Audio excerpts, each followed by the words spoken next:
بسم الله الرحمن الرحيم وبه نستعين الحمد لله رب العالمين والصلاة والسلام على سيد المرسلين وعلى آله وصحبه أجمعين ومن تبعهم بإحسان إلى يوم الدين. أعوذ بالله من الشيطان الرجيم. بسم الله الرحمن الرحيم. وحل لكم ليلة الصيام الرفث إلى نسائكم هن لباس لكم وأنتم لباس لهن. محترم حضرین، اس سے پہلے کہ کئی دروس میں ہم نے ان سہولیات کو جانا جو اللہ تبارک و تعالیٰ نے روزے کی حالت میں روزے دار کے لیے فراہم کی ہے، ہمیں اور آپ کو آسانی کے طور پر دیا. یرید اللہ بکم اليسر، اللہ تمہارے ساتھ آسانی چاہتا ہے. ولا یرید بکم العسر، تمہارے ساتھ مشکل، پریشانی اور سختی نہیں چاہتا. یہ رب کریم کا کرم اور اس کی رحمت ہے. یہاں آگے بڑھنے سے پہلے میں اس بات کی یاد دہانی کراؤں کہ کچھ لوگوں کو شاید یہ لگتا ہے کہ یہ جو احکام و مسائل ہم بیان کر رہے ہیں یہ تو بار بار سنتے ہیں، جانتے ہیں، لہذا اس کی کیا ضرورت ہے. یہ دین ہے، دین کے احکام مسائل اس کی باتوں کو بار بار دہرانا چاہیے. ان کا اعادہ ان کو مضبوط بناتا ہے، ہمارے ایمان کو پختہ کرتا ہے، علم میں رسوخ پیدا کرتا ہے، عمل کا جذبہ بیدار کرتا ہے. انہیں چھوڑ دینے سے آدمی کے علم میں کمزوری آتی ہے اور یہ کوئی معمولی بات نہیں ہے. صبح کے درس میں ہم نے کئی مرتبہ یہ بات جانی پڑھی کہ ایک انسان کے لیے دین اور عقائد کے معاملے میں سب سے پہلے علم ضروری ہے، پھر عمل. اور عمومی طور سے آج بھی ہم نے یہ پڑھا کہ کوئی بھی عمل ہم دین کا کر رہے ہیں اس سے پہلے علم کا ہونا ضروری ہے. اور عبادات اور عقائد کا معاملہ اصولی طور پہ جس میں کوئی اختلاف نہیں ہے، اصولی طور پہ یہ متفق علیہ بات ہے کہ آپ اور ہم کوئی بھی عبادت کریں جب شریعت کے مطابق کریں گے تبھی اللہ کے یہاں قبول ہوگی. اس میں اخلاص ہونا چاہیے اور نبی صلی اللہ علیہ وسلم کی سنت اور تعلیم سے وہ چیز ثابت ہونی چاہیے. ان دونوں میں سے کوئی ایک بھی شرط اگر نہیں رہی تو اللہ تبارک و تعالیٰ کے یہاں عمل قبول نہیں ہوگا. ہمارے یہاں کچھ لوگ دعوت کا کام کرتے ہیں اور ایک مزاج یہ بناتے ہیں کہ مسائل میں نہیں پڑھنا چاہیے. یہ ایک بہت بڑی غلطی ہے. وہ جماعتی سطح پہ وہ کر رہے ہو یا کہ فضائل پہ توجہ دی جائے، مسائل کو نہ دیکھا جائے. آپ بتائیے کہ اگر ایک بندہ نماز کی بڑی فضیلت جان جائے، روزے کی خوب فضیلت جان جائے، لیکن اسے یہ پتہ نہ ہو کہ روزہ ٹوٹتا کن چیزوں سے ہے اور وہ روزہ رکھ رہا ہے اور ایسے عمل کرتے جا رہا ہے جس سے روزہ ٹوٹ جا رہا ہے، تو کیا اس کا روزہ اسے فائدہ دے گا؟ ایک آدمی کو یہ پتا ہے کہ نماز بہت پسندیدہ عمل ہے اللہ تبارک و تعالیٰ کے یہاں، ایمان کے بعد سب سے اہم عبادت اور دین کا رکن نماز ہے. اب کوئی شخص نماز کے احکام و مسائل کو نہ جانے، نبی صلی اللہ علیہ وسلم نے نماز کیسے پڑھائی، کیسے بتائی، یہ نہ سیکھے تو کیا وہ ان فضائل کو حاصل کر سکتا ہے جو نماز کی برکتوں کے طور پہ بیان کیے ہیں؟ نبی کریم صلی اللہ علیہ وسلم نے جہاں نماز کو فرض بتایا وہاں یہ بھی حکم دیا سلو کما رأیتمونی اصلی، نماز ویسے پڑھو جیسے مجھے نماز پڑھتے ہوئے دیکھا ہے. آپ نے حج کیا تو کہا خذوا عنی مناسککم، اپنے حج کے اعمال کو، احکام کو مجھ سے لو، اس سے اس سے نہیں لینا ہے. فلاں نے یہ کہا، ڈیما نے یہ کہا، اگر فلاں کی کہی بات اللہ کے رسول کے مطابق ہے تو وہ ٹھیک ہے، ورنہ فلاں اور فلاں کی بات نہیں، رسول صلی اللہ علیہ وسلم سے لینا ہے، حضرت موسیٰ حضرت عیسیٰ سے بھی نہیں لینا ہے. یہ بالکل شریعت کا وہ اصول ہے جس میں کوئی دو رائے اور اختلاف نہیں کیا جا سکتا. لیکن ہمارے یہاں اس سے متعلق جو ہے چشم پوشی کی جاتی ہے اور گویا مسائل سے لوگ بھاگتے ہیں. لیکن علم، اب سوچئے کہ اللہ تبارک و تعالیٰ نے کتنا اہتمام کیا یہ دین سکھانے کے لیے، اس کو محفوظ کیا. قرآن حدیث، ہمارے محدثین نے ان حدیثوں کی حفاظت کے لیے اپنی زندگیاں لگا دی. اب یہ نماز دیکھیے اللہ تعالیٰ نے 5 وقت کی فرض کی اللہ کے رسول صلی اللہ علیہ وسلم کو آسمان پہ بلا کے. اس کے بعد حضرت جبرائیل علیہ السلام کو بھیجا کہ نماز کا طریقہ بتائیں، وقت بتائیں. بعض روایتوں میں ہے کہ معراج کے دوسرے دن حضرت جبرائیل علیہ السلام آئے اور اللہ کے نبی صلی اللہ علیہ وسلم کو اس دن کی 5 وقت کی نماز پہلے وقت میں پڑھائی اور دوسرے دن 5 وقت کی نماز دوسرے وقت میں پڑھائی اور پھر فرمایا کہ الوقت بین ھذین، نماز کے اوقات انہی 2 وقتوں کے بیچ میں ہیں. یہاں سے شروع ہوتے ہیں، یہاں پہلے دن جو میں نے پڑھایا وہاں سے شروع ہوتے ہیں، دوسرے دن جو پڑھایا وہاں ختم ہوتے ہیں. اب اس میں جبرائیل علیہ السلام نے صرف وقت ہی نہیں بتایا، آپ کو 5 وقت کی نمازیں پڑھ کر بتائی. اس کا مطلب نماز کا طریقہ بھی سیدنا جبرائیل بتا رہے ہیں اللہ کی طرف سے، اور رسول اللہ صلی اللہ علیہ وسلم نے بھی ایک ایک ادا، ایک ایک عمل بتا کے یہ کہا نماز ویسے پڑھو جیسے مجھے دیکھا ہے. اب ہم کہاں دیکھیں گے؟ حدیثوں میں دیکھیں گے. تو نماز کا جیسا معاملہ ہے جیسا معاملہ ہے روزے کا بھی ویسا ہی معاملہ ہے. ان مسائل کو غیر اہم نہ سمجھیں. اللہ تبارک و تعالیٰ اور دین کو آپ دیکھیں گے کہ ایک آدمی جان کر ایک عمل کر رہا ہے علم کے ساتھ اور ایک آدمی بغیر علم کے کر رہا ہے. اللہ کے نزدیک کس کا مرتبہ بڑا ہے؟ قل هل يستوي الذين يعلمون والذين لا يعلمون. قرآن کہہ رہا ہے کہ آپ کہیے کہ کیا علم والے اور وہ جو علم نہیں رکھتے دونوں ایک جیسے ہوں گے؟ بالکل نہیں. علم کی اور اہل علم کی فضیلت. تو اس تناظر میں ہمیں دین کے یہ مسائل سیکھنا چاہیے. صحابہ کرام کا شوق آپ مطالعہ کیجیے. 60 سال کی عمر میں 40 سال کے بعد کی عمر میں جو ایمان لا رہے ہیں وہ بھی کوشش کرتے تھے کہ نبی کریم صلی اللہ علیہ وسلم سے جا کے دین کی چھوٹی سا بڑی ساری باتیں سیکھیں. اور اگر نہیں آ پاتے تھے تو دوسرے صحابہ سے پوچھنے کے منتظر رہتے تھے. 5 مرتبہ گھنٹوں کسی صحابی کے دروازے پر ایک صحابی انتظار کر رہے ہیں کہ ان کو یہ حدیث اس مسئلے کی معلوم ہے, میں ان سے پوچھ کے ہی گھر واپس جاؤں گا. تو گھنٹوں انتظار کیا. خیر تو میں یہ بتا رہا تھا کہ پہلے روزوں سے متعلق کچھ سہولیات کی بات پڑھی.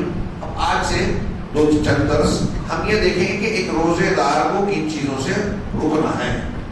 موٹی موٹی باتیں کہ ایک آدمی صبح صادق سے غروب آفتاب تک جن چیزوں سے اپنے آپ کو روکتا ہے اس میں موٹی سی چیز ہم سب جانتے ہیں, کھانا پینا جمع یعنی بیوی کے ساتھ تعلق قائم کرنا جسمانی.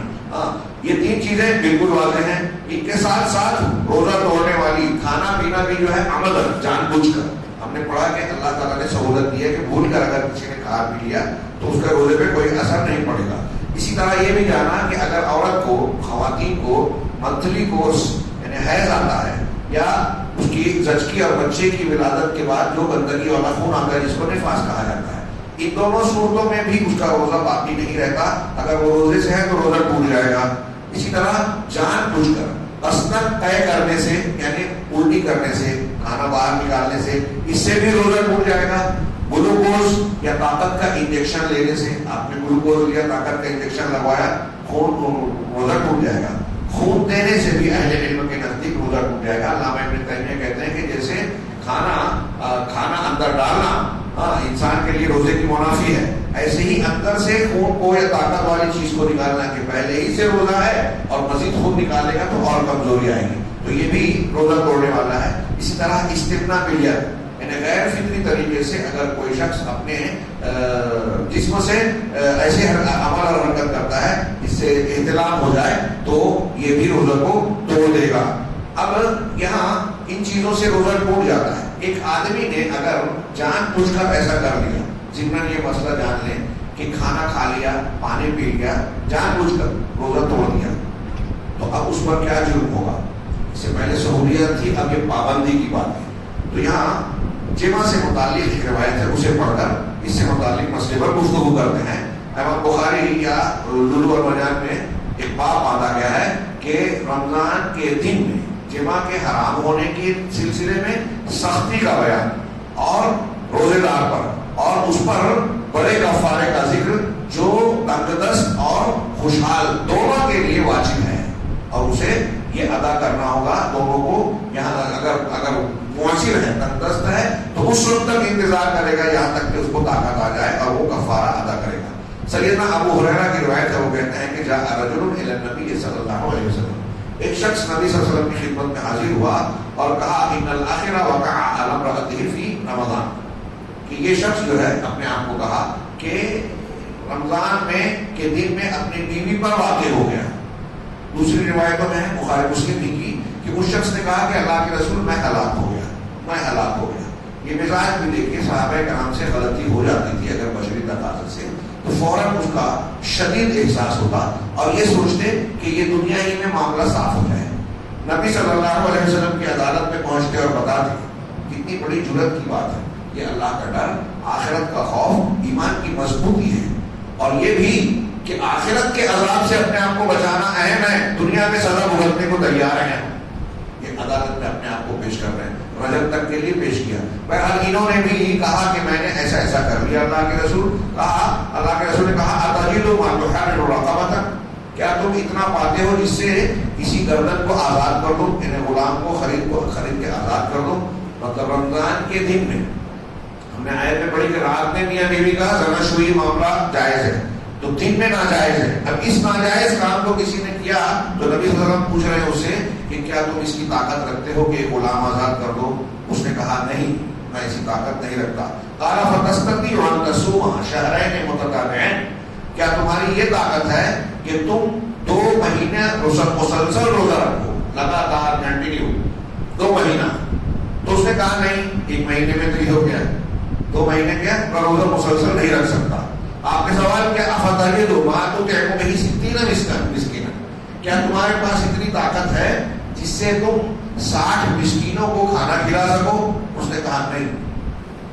معلوم یہ ہوا کہ یہ تینوں چیز رمضان کے دن میں اگر کوئی اپنی بیوی سے جان بوجھ کر تعلق جسمانی قائم کر لیتا ہے، جمع کر لیتا ہے، بوسو بنا والا معاملہ کا بیان ہو چکا. یہاں جسمانی تعلق سے مراد جمع ہم جس طرح تو اپنا جسمانی ملاپ کرتا ہے تو اس کے لیے یہ 3 آپشن ہیں، یا تو غلام آزاد کرے، یا پھر 2 مہینہ مسلسل روزہ رکھے، یا پھر 60 مسکینوں کو کھانا کھلائے. قال لا، اس نے کہا، وہ صحابی کہتے ہیں کہ میں اس کی بھی طاقت نہیں رکھتا. فاتى نبی صلی اللہ علیہ وسلم کے عراق میں فیہ تمر، تو فاوتی نبی صلی اللہ علیہ وسلم کے پاس ایک کھجور کا ٹوکرا لایا گیا، ایک ٹوکرا لایا گیا جس میں کھجوریں تھی. تو نبی کریم صلی اللہ علیہ وسلم نے کہا، وہ زبیل، ایک بڑا ٹوکرا تھا. آپ نے کہا اطعم ھذا عنک، لو یہ کھجوریں لے لو اور اپنی جانب سے یہ لوگوں کو کھلا دو، یعنی مسکینوں کو. تو اس نے سوال کیا، الا احوج منی، مجھ سے زیادہ جو حاجت مند ہے اس پر نہ کہہ رہے. تو پھر آپ نے کہا ہاں غریبوں کو. تو اس نے کہا کہ ما بین لابتیھا اہل بیت احوج منا، کہ یہ جو 2 پہاڑیاں ہیں نا مدینہ کے گرد، ان دونوں پہاڑیوں کے بیچ میں مجھ سے زیادہ حاجت مند، غریب اور ضرورت مند کوئی دوسرا نہیں ہے. یہاں اس کا ذکر نہیں ہے. دوسری روایت میں کہ یہ سن کر نبی کریم صلی اللہ علیہ وسلم ہنس پڑے. آپ کو ہنسی آ گئی، مطلب اس کو طاقت بھی نہیں تھی، اور جب ٹوکرا دیا اس کو کہ یہ مسکینوں کو کھلا دو تو اس نے کہا کہ مجھ سے زیادہ غریب کو اگر دینا ہے تو میں اس پوری بستی میں سب سے زیادہ غریب تو میں ہی ہوں. تو اللہ کے رسول کہا کہ فاطعم اہلک، جاؤ اپنے اہل و عیال کو ہی کھلا دو، اپنے گھر والوں کو. اب گھر والے اگر بھوکے ہیں تو دوسروں سے افضل گھر والوں کو کھلانا ہے، اپنے گھر والوں کو کھلا دو. اس حدیث سے یہ معلوم ہوا کہ روزے دار نے اگر دن کی حالت میں دن میں جان بوجھ کر اپنی بیوی سے زناشوئی کا تعلق قائم کر لیا، جمع کر لیا، تو اسے یہ کفارہ دینا ہے. کتنا سخت کفارہ ہے. پہلا آپشن چھوڑنے کے بعد دوسرے پر غور کیجیے کہ 2 مہینہ مسلسل کنٹینیو روزہ رکھنا ہے. اگر بیچ میں گیپ ہو گیا تو پھر سے 2 مہینہ رکھنا پڑے گا، گیپ نہیں چلے گا. اور وہ نہیں تو 60 مسکینوں کو کھانا کھلانا. اس سے معلوم ہوا کہ یہ بہت سخت پابندی ہے. جانتے بوجھتے ایک انسان کو اس سے پرہیز اور گریز کرنا ہوگا. اگر کسی نے ایسا کر لیا تو یہ کفارہ ہے. اب ایک سوال یہ لوگ کرتے ہیں کہ ایک آدمی نے جا کے زبردستی کر لیا، بیوی تیار نہیں تھی، تو ایسی صورت میں اگر بیوی تیار نہیں تھی، شوہر نے زبردستی کی تو ٹھیک ہے، ہم بستری ہونے کی وجہ سے اس کا روزہ جو ٹوٹ گیا وہ قضا کرے گی، اس کے لیے یہ کفارہ نہیں ہے. اگر وہ تیار نہیں تھی تب، اور اگر وہ بھی راضی تھی، اپنے شوہر کی خواہش کو پورا کرنے میں مددگار اور معاون بن گئی، تیار ہو گئی، تو پھر شوہر کے ساتھ ساتھ اس پر بھی کفارہ ہوگا. یہ ایک مسئلہ. دوسرا یہ کہ کیا یہ کفارہ روزے کی حالت میں کھانے پینے والوں کے لیے بھی ہے؟ بعض مالکی علماء کا یہ کہنا ہے کہ اس حدیث کی بنیاد پر ہم یہ کہہ سکتے ہیں کہ اگر کوئی روزے کے دن میں، روزے کی حالت میں دن میں رمضان میں جان بوجھ کر کھا بھی لیتا ہے تو اس کو بھی یہی کفارہ دینا ہوگا. یا تو غلام آزاد کرے، یا 2 مہینہ مسلسل روزہ رکھے لگاتار، یا پھر کسی شکل لے کے 60 مسکینوں کو کھانا کھلائے. لیکن ان کا یہ قیاس درست نہیں ہے. عبادات میں قیاس نہیں چلتا. یہاں صرف روزے کے دن، رمضان کے دن میں بیوی کے ساتھ تعلق قائم کرنے والے کے لیے یہ سزا ہے یا یہ کفارہ ہے. باقی رہا اگر کوئی شخص جان بوجھ کر کھا بھی لیتا ہے تو وہ بھی گنہگار ہے. بہت بڑی فضیلت سے اپنے آپ کو محروم کر رہا ہے. رمضان کے مقدس ایام میں جہاں روزہ فرض ہے اس کو چھوڑ رہا ہے بلا عذر شرعی. تو اگر ایسا کوئی کر رہا ہے تو اس کے لیے قضا بھی واجب ہے اور اس کو توبہ بھی کرنی چاہیے. یہ روزہ دن میں وہ پابندی جو کھانے پینے یا موٹی چیزوں سے جن سے روزہ ٹوٹتا ہے. کل کے درس میں ہم انشاءاللہ یہ جانیں گے کہ وہ کیا چیزیں ہیں جن سے روزہ اپنی روحانیت اور معنویت رکھتا ہے، کن چیزوں سے پرہیز کرنا چاہیے. اللہ تعالیٰ ہمیں دین کو صحیح طریقے سے سمجھنے اور سمجھ کر اس پر عمل کرنے کی توفیق دے.